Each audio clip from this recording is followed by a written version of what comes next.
My name's Adrian, I'm 23, and for as long as I can remember, I've been the background child in my family. Not the black sheep, exactly, more like the invisible one. I was never the kid who caused trouble, but I also wasn't the kid my parents bragged about at dinner parties. That honor belonged to my older brother, Lucas. He's the golden boy, charismatic, athletic, the kind of person who could forget someone's birthday and still have them smiling by the end of the conversation. Me? I was the quiet one with my head buried in books, aiming for achievements that didn't photograph well for Facebook. Graduation day was supposed to be different. I'd worked for years to get here, endless late nights, working part-time jobs, pulling double shifts to cover tuition gaps when scholarships didn't stretch far enough. I'd imagined that moment for years, the stage lights, my name being called, my family in the crowd cheering loud enough for me to hear them over the clapping. I even saved them the best seats in the auditorium. But that morning, I woke up to a text in the family group chat from my mom. "We won't be able to make it today. Something came up. We'll celebrate soon." I sat there staring at my phone for a good minute, thinking it was some kind of sick joke. I scrolled up to see if maybe they'd explained, but the next message came from Lucas. "We're heading to Aspen for the week. Totally last minute. Can't wait." Mom chimed in a minute later with a string of skiing emojis. No apology. No acknowledgement that my college graduation, the first in our family, was happening in less than 4 hours. I didn't reply. I couldn't. My throat felt tight, and the walls of my apartment suddenly felt smaller. Part of me wanted to believe it was a misunderstanding. Maybe they thought my ceremony was later in the week? But no, they knew the date. I'd been talking about it for months. I'd sent them the formal invitation from the university and even a reminder last week. They just chose something else. Chose him. When I got to campus, I tried to push it down and focus on the moment. Friends and classmates were there with their families, taking photos, holding flowers, laughing in clusters on the lawn. I smiled when people congratulated me, but the pit in my stomach kept growing. Every time I glanced toward the section where my family should have been, all I saw were strangers. I told myself it didn't matter. I told myself I'd remember the pride, not the empty chairs. Then my name was called. I walked across the stage, shook hands, smiled for the photo, and that's when I felt my phone buzz in my pocket. It was my dad. A text, "Come home immediately." No explanation. Just that. When I stepped off the stage, I saw the notifications piling up. Missed calls. 37 of them. The same message over and over. "Come home now." I didn't answer. Instead, I stared at the screen, my diploma in one hand, my phone in the other, wondering what could possibly be so urgent that the family, who skipped my graduation for a ski trip, now suddenly demanded I drop everything and rush home. And as I stood there in the middle of the crowd, the noise of celebration all around me, I felt something shift inside. A cold, quiet awareness that whatever was waiting for me at home wasn't just about something coming up. This was the start of something bigger. I didn't know it yet, but that day was going to draw a permanent line in my family's history, the before and the after, and I was about to find out just how deep the divide would go. When I finally got back to my apartment that evening, still in my graduation gown because I hadn't bothered to change, I found 3 more missed calls from my dad and 1 from my mom. No voicemail, no actual explanation. Just more of the same 2 words, "Come home." I sat down at my tiny kitchen table, the one I'd bought secondhand when I moved out, and just stared at my phone. I hadn't heard from any of them during the ceremony itself. No congrats, no photo request, not even a text acknowledging it happened. Now they were treating me like I was late for an emergency I knew nothing about. An hour later, Mom's message finally came through. "Your brother needs you. It's important." No context. No question about whether I was okay or how the ceremony went.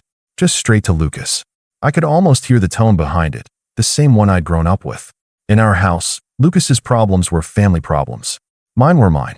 If Lucas scraped his knee, the world stopped until he got a bandage and a bowl of ice cream. If I sprained my wrist during gym, I was told to walk it off because Mom was busy. I had learned early that my role in the family wasn't to be cared for, but to be useful when someone else, usually Lucas, needed something. I didn't answer right away. I put my phone face down and went to the fridge for something to eat, only to realize I'd been too busy studying for finals to grocery shop properly.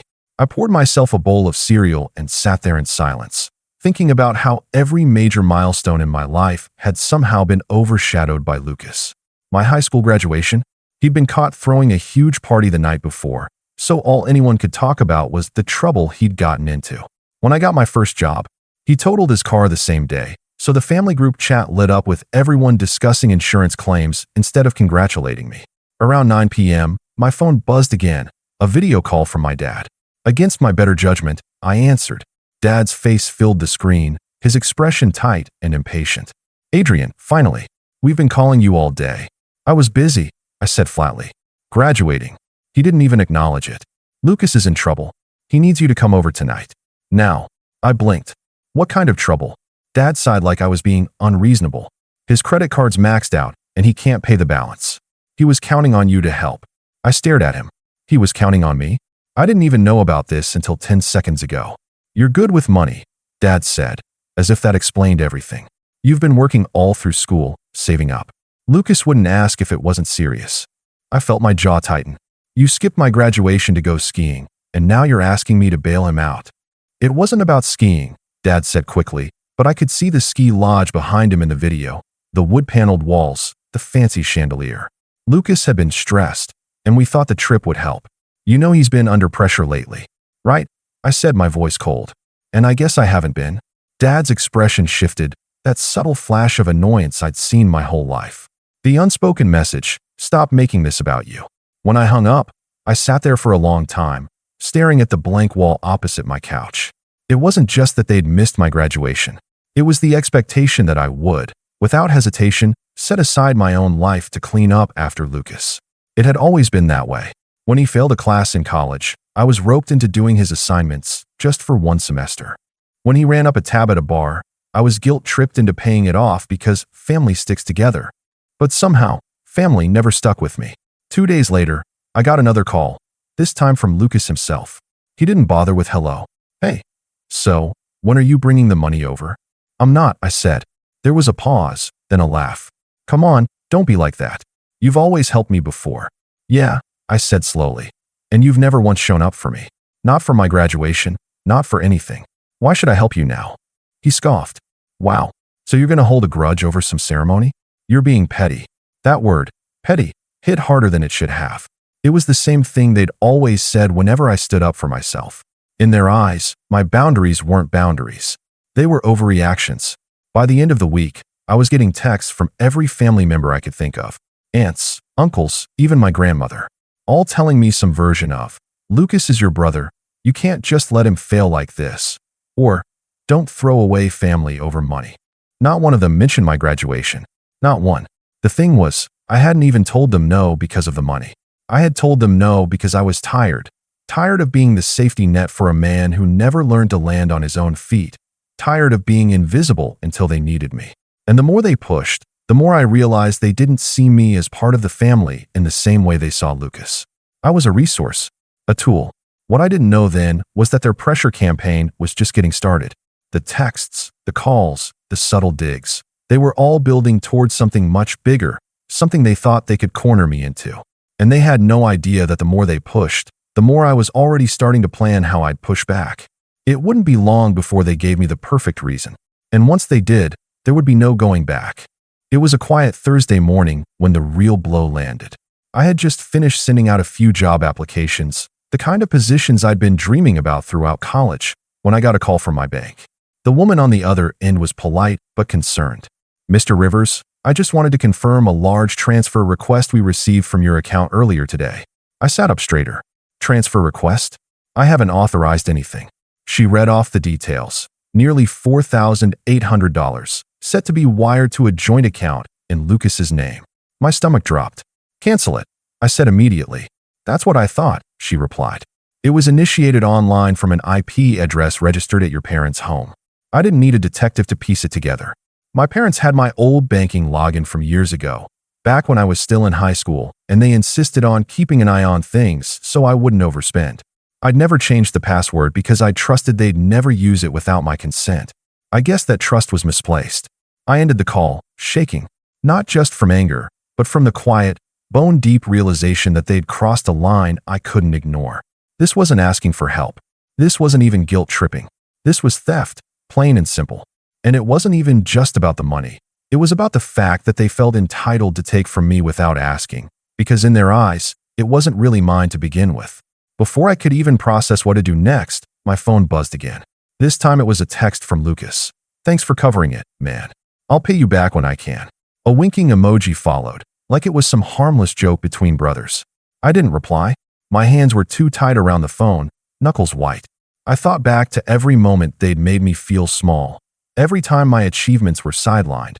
Every time I was told to be the bigger person, while Lucas got away with anything. Now it was clear. They didn't just expect me to pick up the pieces when he messed up. They believed I owed it to him. I called my mom. She answered cheerfully, like nothing was wrong. "Adrian, we were just talking about you. You should come by this weekend. Did you authorize a transfer from my account?"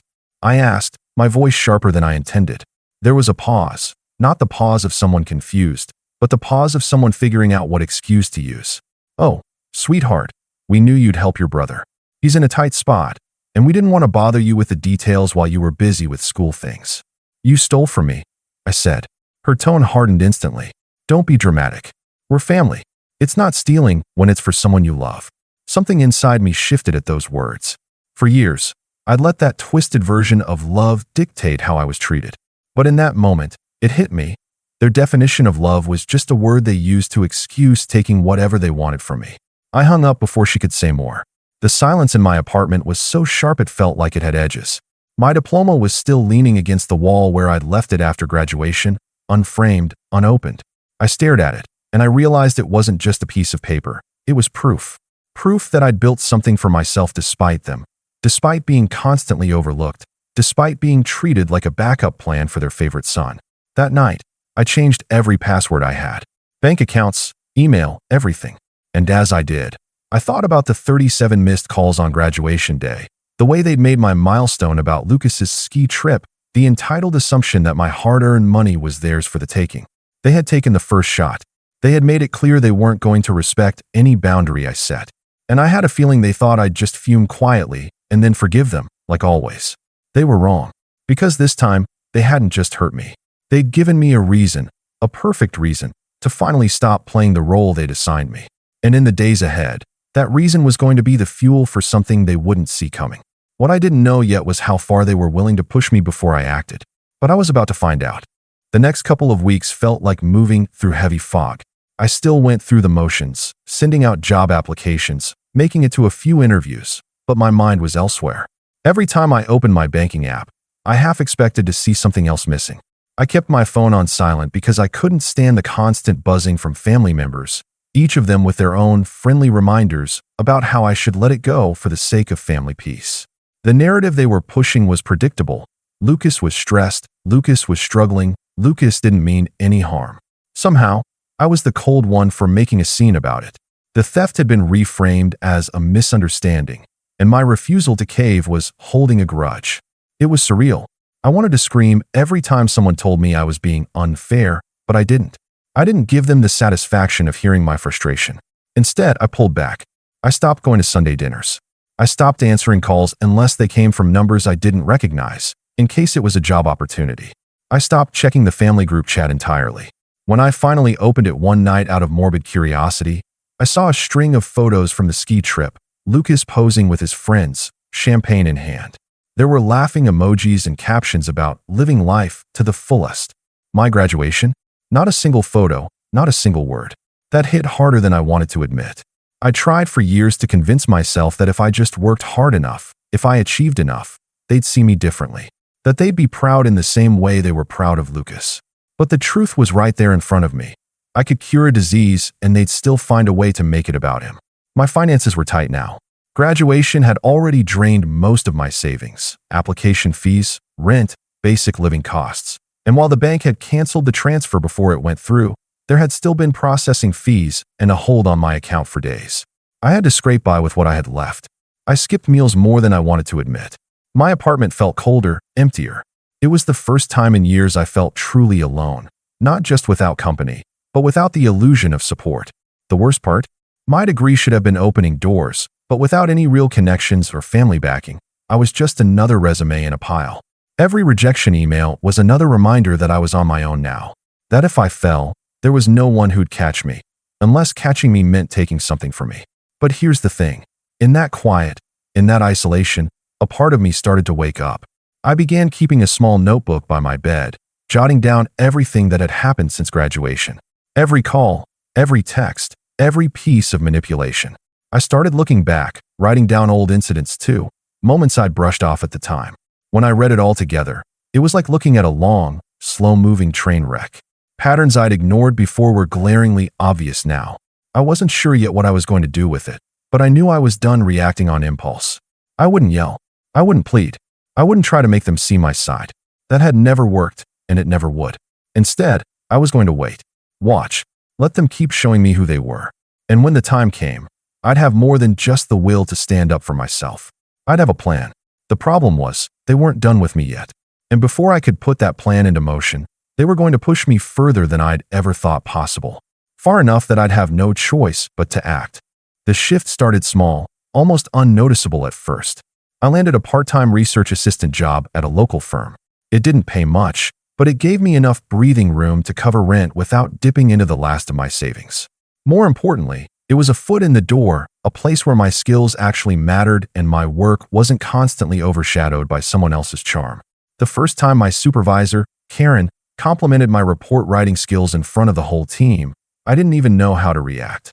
I wasn't used to public recognition that wasn't immediately undercut by a "but Lucas" sentence. Here, no one compared me to a golden boy. No one minimized what I'd done. I showed up, worked hard, and people noticed. It was strange and intoxicating in its own quiet way. Within 2 months, that part-time role became full-time. I was suddenly making enough to not only keep my bills paid, but to start rebuilding my savings. I upgraded my wardrobe with a few professional outfits. I started eating better, getting back into shape, and even joined a coworker for early morning runs in the park. For the first time in a long time, I woke up each day feeling like my life was actually moving forward, without my family's approval, without their involvement at all. The social shift came next. One of my colleagues, Derek, invited me to a networking event for young professionals. I almost didn't go. The idea of networking made me think of fake smiles and shallow conversations. But I went anyway. And to my surprise, I met people who were genuinely interested in what I did and what I was working toward. Over the following weeks, I built connections, swapped contact info, and even started attending industry mixers. It wasn't overnight success, but it was steady, undeniable progress. And the best part? My family had no idea. I didn't post about it. I didn't send updates. I learned to love the silence. Every accomplishment felt like a card I was keeping face down on the table, waiting for the right time to flip it over. Financially, I started to pull ahead. By month 4, I'd paid off the small debt I'd carried from my last semester of school. By month 6, I had a growing emergency fund. Around that same time, Karen recommended me for a side consulting gig with a startup. It was only a few hours a week, but the pay was more than generous, and it let me stretch skills I hadn't touched since my senior thesis. That gig snowballed into another one, and before long, I was making more on the side than I had at my original full-time job.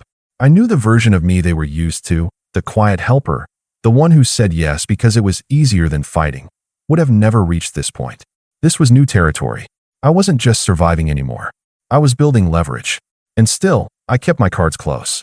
When my mom called to ask if I was doing okay financially, I gave her the most generic answer possible. I'm fine. No details, no openings for them to gauge how much they could take. The less they knew, the less they could target. But Lucas couldn't help himself. He started sending me casual messages again. Hey man, how's work? Got any plans for the weekend? I recognized it for what it was, testing the waters. He'd done it before after our fights, slowly sliding back into my life until he could ask for something. This time, I didn't bite. I gave short, polite answers. Nothing more. And yet, I could feel something brewing. Call it instinct. Call it the years of watching how my family operated. The tone of their rare messages had shifted. Polite, even warm, in a way that felt rehearsed. I didn't know exactly what they wanted yet, but I could guess. Money, favors, something that benefited Lucas at my expense. What they didn't realize was that they weren't dealing with the same person anymore. I wasn't the broke, dependent college student they could corner with guilt trips. I had resources. I had connections. And for the first time in my life, I had the means to say no and make it stick. Still, I didn't move first. I knew that if I waited, they'd hand me the perfect opening. They always did. And when that moment came, I wouldn't just say no. I'd make it clear, in a way they couldn't ignore, that the old version of me was gone for good. The moment I was waiting for was closer than I thought. And when it arrived, it would be bigger and uglier than anything I'd imagined. It happened on a rainy Tuesday evening, 6 months after my graduation. I was just leaving the office when my phone buzzed with an unfamiliar number. The voice on the other end introduced himself as Mr. Carter, a senior partner at a mid-sized investment firm. "Adrian, I've heard good things about you," he said, his tone all business. "Karen speaks highly of your work, and Derek mentioned you're excellent with financial structuring. We could use someone like you for a project we're taking on." I'd learned to keep my excitement under wraps, so I listened carefully. The project turned out to be a full-scale portfolio restructuring for a local chain of boutique hotels.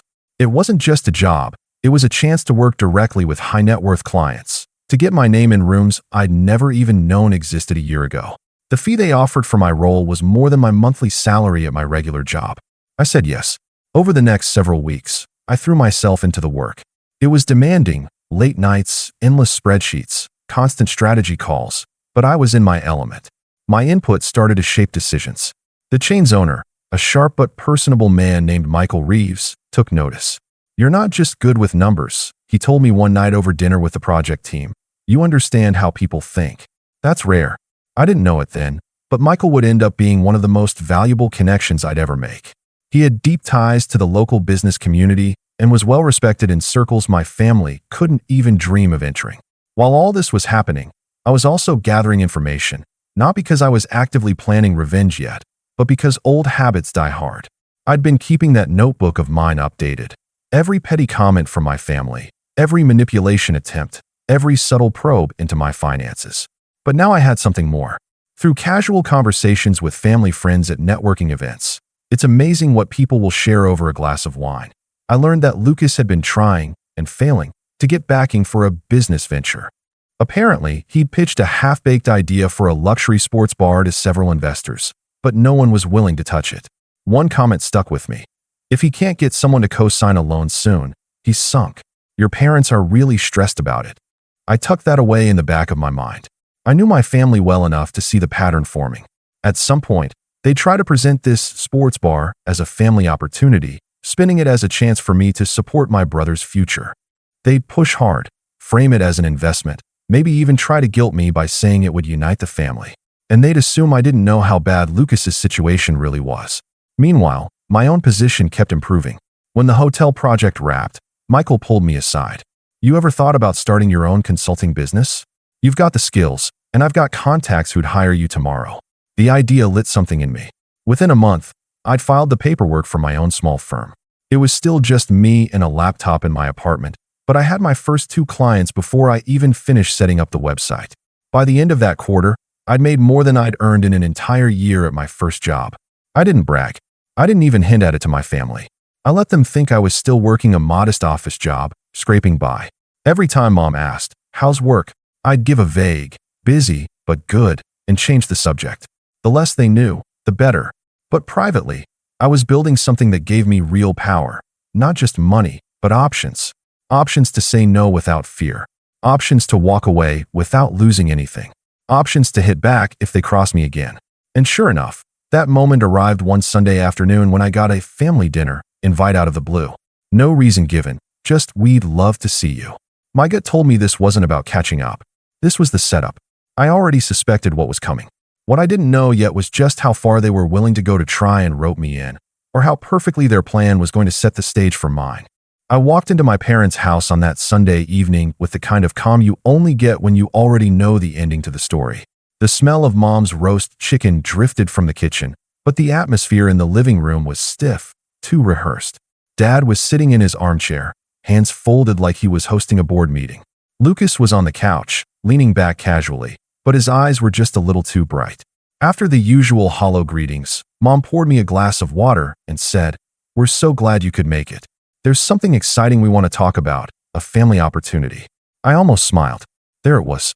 Lucas launched into his pitch, complete with printed brochures and a laptop presentation. He talked about the sports bar of the future, about high-end decor and signature cocktails, about exclusive partnerships with local breweries. He used phrases like ground floor opportunity and guaranteed returns. I listened, nodded occasionally, and didn't interrupt. When he finally finished, Mom leaned in with that expectant smile. "We've already got interest from a few investors, but we'd love to keep it in the family. We thought you could come in as a primary backer." It'd be such a great way to bond. Really? I asked, keeping my tone neutral. And how much are we talking about? Lucas didn't flinch. 150,000 to start. But you'd own 30%. Huge upside, man. I set my glass down and leaned forward slightly. That's a big ask. So, just out of curiosity, have you told all your potential investors about the loan rejections? The room went still. Lucas's smile faltered. What? I mean, the ones from First State Bank, Harborview Capital, and Westline Financial. The three that turned you down because your projections didn't add up. I kept my voice even, but I didn't miss the way Mom's eyes darted toward Dad. I just wouldn't want anyone to feel like they weren't getting the full picture. Lucas's jaw tightened. I don't know where you're getting your. I cut him off with a shrug. People talk, especially in business circles. And I happen to run in a few now. Dad tried to salvage the moment. Adrian, this is your brother's dream. You're in a good position now. You could really help. That was my cue. I pulled a folder from my bag and slid it onto the coffee table. Inside was a polished, bound copy of my firm's portfolio, clients, contracts, revenue projections. All legitimate, all impressive. You're right, I said. I am in a good position. Good enough to know this isn't an investment. It's a bailout. Lucas's face went red. Mom's mouth opened, then closed again. And here's the thing. I continued, my tone still calm. I don't invest in people who steal from me. And before you say it wasn't stealing, let me remind you. I spoke to the bank. I know exactly who tried to pull money from my account after graduation. That landed like a stone in a pond. No one moved. I stood, tucking the folder back into my bag. From now on, I'm done being your safety net. I'm not your investor, your ATM, or your fallback plan. Whatever hole you've dug, you can climb out of it yourselves. I walked toward the door, then paused and turned back just long enough to twist the knife. Oh, and Michael Reeves? He's a friend now. His company owns 3 of the city's busiest bars. When your pitch crosses his desk, and it will, you can guess how that'll go. Lucas didn't say a word. Mom looked like she wanted to, but Dad's hand on her arm kept her silent. I left without another word, the sound of the rain outside somehow lighter than when I'd arrived. They'd come expecting the same old Adrian, the one they could pressure into giving in. Instead, they'd gotten the version they'd spent years creating without realizing it. The one who'd learned exactly how to beat them at their own game. What I didn't see, not until later, was just how badly that single evening would unravel things for them. The fallout began faster than I'd expected. 2 weeks after that dinner, I got a text from an old neighbor. Hey, just saw your brother at the bank. Looked furious. Something happened. That same day, I received an email from Michael Reeves confirming my suspicion. Lucas had, indeed, sent him the sports bar proposal. Michael hadn't just declined. He'd forwarded it to a few other prominent investors in the city with a short, professional note. Not financially sound. Proceed with caution. Within days, Lucas's ground floor opportunity was dead in the water. Word travels quickly in tight business networks, and his name became synonymous with overpromising and underdelivering. Every lead dried up. No bank would take his calls. No investor wanted a meeting. That alone would have been enough, but my parents' reaction sealed it. Mom called me late one night, her voice tight. Do you know what you've done? Your brother's future is ruined. We had to take out a line of credit on the house to cover his debts. I kept my voice even. I didn't ruin anything. I just stopped protecting him from the consequences of his own choices. There was silence on the line. I could almost hear her swallowing back whatever she wanted to say. When she finally spoke, it was softer, but colder. You've changed. Yes, I said. I have. And I hung up. Over the next month, I kept my distance. My consulting firm continued to grow, and I moved into a larger apartment downtown, one with a skyline view I'd dreamed about since my first year of college. The few mutual friends I still shared with my family began to quietly acknowledge what I'd always known. The golden boy shine had worn off, and the cracks were showing. Lucas had picked fights with several of them after his failed business, blaming the market, bad timing, and even me, but no one was buying it. The last time I saw him was by accident. I was meeting a client for lunch, and Lucas walked past the restaurant. He noticed me through the window, slowed for a moment, and then kept walking. No smile, no wave. Just a man who'd finally realized the person he used to lean on was gone for good. And for the first time in my life, I didn't feel guilt. I felt free, because they had taught me, in their own way, the most valuable lesson I'd ever learn. When you stop letting people treat you like a safety net, you find out very quickly who's capable of standing on their own.